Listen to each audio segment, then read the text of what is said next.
Questions remain over Iran's nuclear program after UN atomic officials said Tehran has failed to cooperate with them. The international community is suspecting that Tehran is building a nuclear bomb, but Iran insists it's only seeking peaceful atomic energy. The US and its allies have been imposing tough economic sanctions, while Israel's even threatened military action against Iran's nuclear sites. But it's being reported that America's intelligence community now has got doubts about the nuclear allegations. Let's try and get some more thoughts on all this and talk to Middle East consultant Peter Eyre, who joins us on the line from Birmingham in England. Peter, very good evening from Moscow.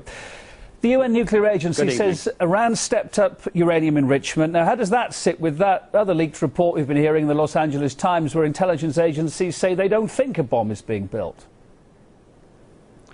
I personally don't think there is any intention by Iran to go down that particular road.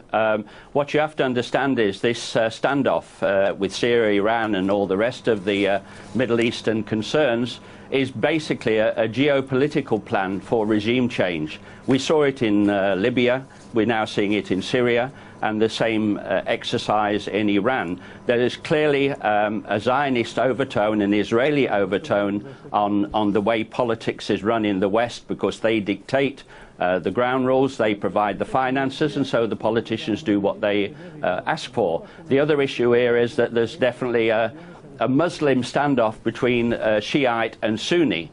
And Sunni, of course, Saudi and all the other countries are definitely against the Shiite. We see this in Bahrain, where the majority of the population is Shiite, but they have no voice at all in politics.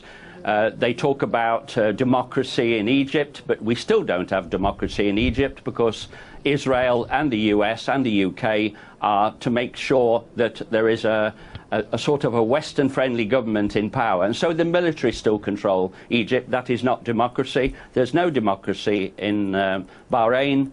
Syria is a duplication of Libya. There's no question about that. It is a forced regime change and nothing else.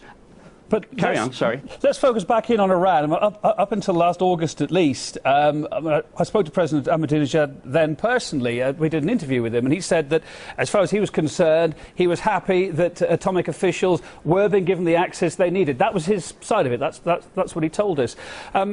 Now, UN atomic officials saying Iran is refusing to cooperate with them during the last two visits in recent months, so therefore they can't provide assurances that there are no nuclear weapons there. Do you think Iran could be doing a better PR job, if you like? Do you think it should be more transparent, i.e. it's not helping its cause here? I don't think it's necessary for a country to be so cooperative to the powers that be that are against them. I would ask the question, would Israel subject itself to the same interrogation? We already know the answer to that. So what is the difference between the status of Israel compared to the status of Iran? As far as I'm concerned, nuclear weapons are deterrents. They've never been used. I don't think there is a threat by them. The NPT is a complete waste of time. America violate it, the UK violate it, Israel definitely violates it. Why all the pressure on Iran? They tried to do this in Pakistan when they went nuclear. They tried to do this, the same in India. To me, Iran should be capable of doing what it wants to do itself and for its own defence. It is a deterrent.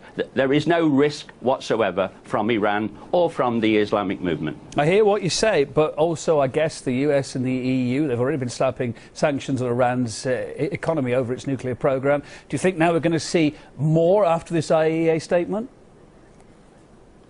Yeah, yes, I'm sure, and I think the biggest issue, what I see coming out of this, as we've seen so many times, we're going to see a significant incident take place, which we all know is referred to as a false flag. And this incident will be the justification to presumably take up arms against Iran. What I do want to emphasize is that there is talk that Israel could carry out the first strike.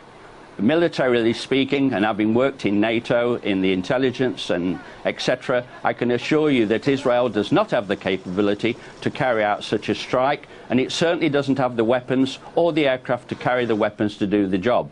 So if Israel does attack, it will be a joint venture with America, with the UK and with France. Exactly the same scenario as we've seen in Libya. Peter, very good to get your informed opinion tonight. Peter Eyre, Middle East consultant, on the line live from Birmingham here on RT. It's appreciated. Thank you. Good night.